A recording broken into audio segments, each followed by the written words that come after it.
I never expected to be humiliated at my own sister's engagement party. The lights were warm, the smiles rehearsed, and her voice carried easily when she laughed and said I was just admin at a courthouse. People chuckled. Someone clinked a glass. My chest burned, but I stayed quiet like I always did. Then her fiancé turned toward me, studying my face like he'd seen it somewhere before. "So, what do you actually do?" he asked. I didn't explain. I didn't defend myself. I said one word, and what happened next wasn't loud, dramatic, or messy, but it changed how my family looked at me forever. My name is Verity, and for as long as I can remember, my family has loved neat labels. The kind you can say quickly at dinner, the kind that don't invite follow-up questions. My sister Evelyn was always the impressive one. Ambitious, charismatic, the kind of person who could walk into a room and make it orbit around her. And me, I was the quiet one, the reliable one, the one who worked at the courthouse. That phrase followed me everywhere.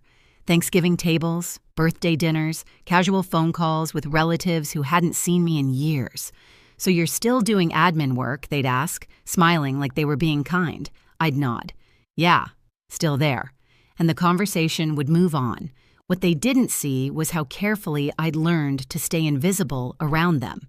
Not because I was ashamed, but because every time I tried to explain, their eyes glazed over. I learned early that my accomplishments made people uncomfortable, especially Evelyn. So I softened my words, rounded the edges, let them believe the smaller version of me because it kept the peace. At home, the pattern never changed. Evelyn talked. Everyone listened. My parents leaned in when she spoke about her work, her milestones, her plans. When I spoke, forks scraped plates. Someone reached for more wine. It wasn't cruelty, it was habit. And habits are hard to break. There was only one person who ever looked at me differently, my cousin Lily. She noticed the late nights, the way I carried myself, the way my phone buzzed at odd hours. She knew the truth even when I never said it out loud. Sometimes she'd squeeze my hand under the table like she was reminding me I wasn't invisible everywhere. I told myself I didn't need validation from my family. I told myself their opinions didn't matter. But that was only half true, because every time Evelyn laughed at my courthouse job, something inside me tightened. Not anger, not yet. Something quieter, something heavier. By the time her engagement party came around, I already knew how the night would go. I'd arrive early, I'd help where I was needed, I'd smile when introduced, I'd leave before anyone noticed I was gone. I didn't expect respect, I didn't expect curiosity. What I didn't expect was to be cornered by a question that refused to let the lie survive another minute. The engagement party was exactly what you'd expect from Evelyn. Picture perfect, overdone, and carefully designed to impress. String lights stretched across the backyard like a stage sunset. White flowers everywhere. A banner with their names hung so high it felt like it was watching us. I arrived early because that's what I always did. Before I could even set my purse down, my mom handed me a stack of napkins and pointed toward the drink table. "Can you help over there?" she said, already turning away. No eye contact, no question mark. By the time guests started arriving, I'd already refilled ice twice and wiped down a counter no one had used yet. I told myself it was fine. I was used to this role. Useful. Quiet. Out of the way. Then, Evelyn arrived. She stepped out of the car, glowing diamond, catching the light as if it had its own spotlight. People gathered around her instantly. Compliments flew. Cameras flashed. Her fiancé Daniel followed close behind, polished, calm, smiling, like someone who knew how to hold a room without trying too hard. He shook hands, thanked people, listened more than he spoke. At first, he barely looked at me. Evelyn made sure everyone knew how successful he was. Big wins, big payments, big numbers that sounded impressive but blurred together after a while. My parents beamed like they'd had a hand in it. I stood near the edge of the crowd, champagne untouched, watching the same story I'd seen my whole life play out again. Then Evelyn noticed me. "Come here," she said, waving me over like an afterthought. "I don't think everyone's met my sister." She wrapped an arm around my shoulder and smiled wide. "This is Verity. She works at the courthouse." A few polite nods, mild interest. "She's just admin," Evelyn added, laughing. "Keeps things organized." Answers phones. You know how it is, someone chuckled. Another person smiled like that explained everything. I felt the familiar heat rise in my chest. The old instinct kicked in to smooth it over to stay quiet to let it pass. I looked down at my glass and took a slow breath. This wasn't new. This was just louder. But Daniel didn't laugh. He was watching me now, really watching. His smile faded just slightly. His eyes searched my face like he was flipping through memories that didn't quite line up. I saw the moment of hesitation, the pause that didn't belong. Dinner was announced and we moved to the table. I took a seat near the end, exactly where I was expected to be.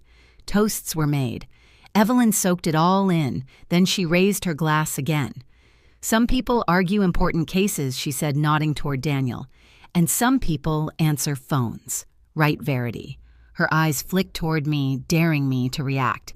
That's when Daniel turned fully in his chair and looked straight at me. Wait, he said slowly. Verity. What exactly do you do at the courthouse? The table went still. Every eye shifted in my direction. And suddenly there was nowhere left for the lie to hide.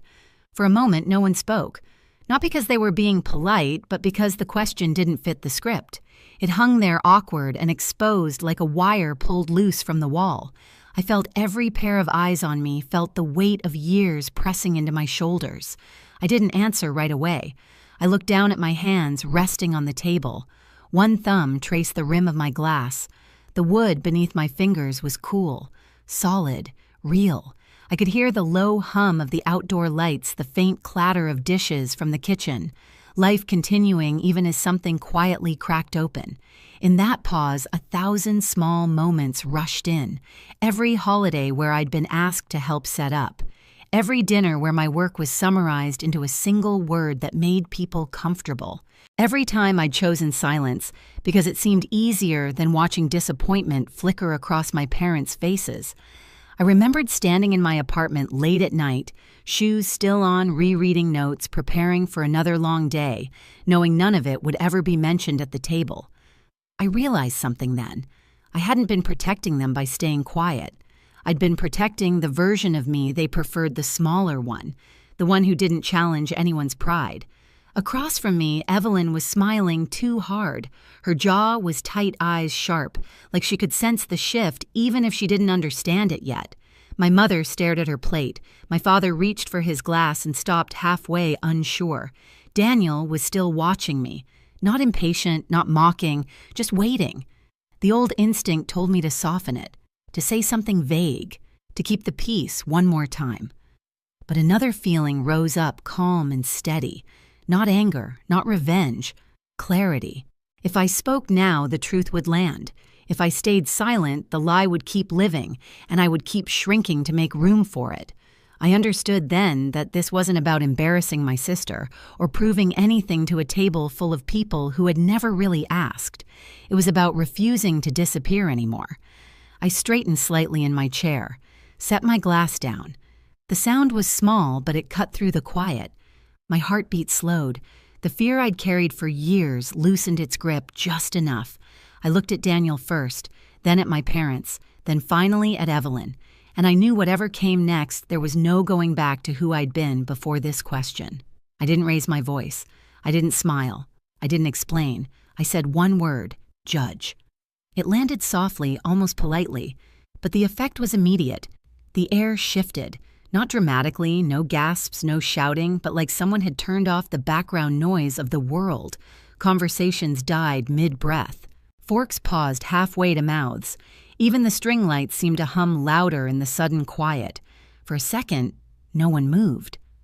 My mother's face drained of color so fast it startled me. Her lips parted, then closed again like she was searching for a sentence she'd never rehearsed. My father blinked hard, his hand tightening around his glass, before setting it down carefully, as if it might shatter if he wasn't gentle. Evelyn laughed. It came out sharp and brittle.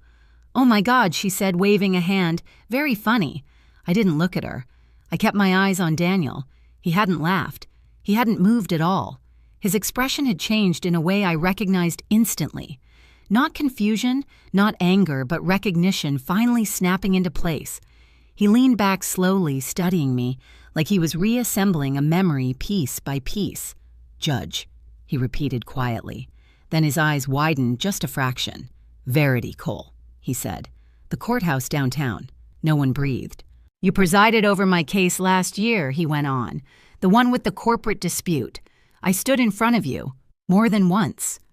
The silence deepened, heavy and undeniable now. Evelyn's smile froze. "What are you talking about?" she snapped, turning toward him. "She works admin. She answers phones. You've met her like twice." Daniel didn't look at her. "I know what admin work looks like," he said calmly, "and I know what a judge looks like." He looked back at me. "You were fair, direct. You didn't grandstand. You listened. That's why I remember." My father finally found his voice. "You're a judge?" he asked, disbelief thick in his tone. "Since when?" 3 years, I said evenly. My mother shook her head as if the word itself didn't make sense. "But you said you were assisting someone." "You said I was," I replied. "At the beginning." No one ever asked after that. That was when it hit them. Not all at once, but slowly, painfully. The realization that the story they'd been repeating for years hadn't been corrected, not because it was true, but because it was convenient, because it didn't threaten the balance they were used to. Evelyn pushed her chair back slightly, eyes darting between faces. "This is ridiculous," she said. "You let everyone believe you were admin. Who does that?" I met her gaze for the first time. "I didn't lie," I said. "I stopped correcting you." Her face flushed. "You did this on purpose," she snapped. "You waited until my engagement party to embarrass me." I shook my head. "You embarrassed yourself. I answered a question you asked in front of everyone." She turned to Daniel, her voice rising. You knew she was a judge and didn't tell me I didn't know," he said. "I never connected Judge Cole to your sister. You never said her last name. You never let her speak." That landed harder than anything I could have said. Around the table, reactions rippled outward. My uncle stared at his hands, muttering something under his breath. My grandmother reached across the table and squeezed my wrist gently, like she'd been waiting for this moment longer than anyone. "I always knew," she said softly. "You carried yourself differently." Evelyn stood up so abruptly, her chair scraped against the stone patio, the sound slicing through the stillness. "This is my night," she said, her voice shaking now. "And you've ruined it. You always do this. You always find a way to make it about you." I stayed seated. I didn't say anything. I replied calmly. "Until you mocked me. Until you reduced me to a joke in front of your fiancé and our family. That wasn't accidental. That was a choice." Her mouth opened, then closed. For the first time, she didn't have a ready comeback. Daniel stood slowly. "Evelyn," he said carefully, "the way you spoke to her." She cut him off.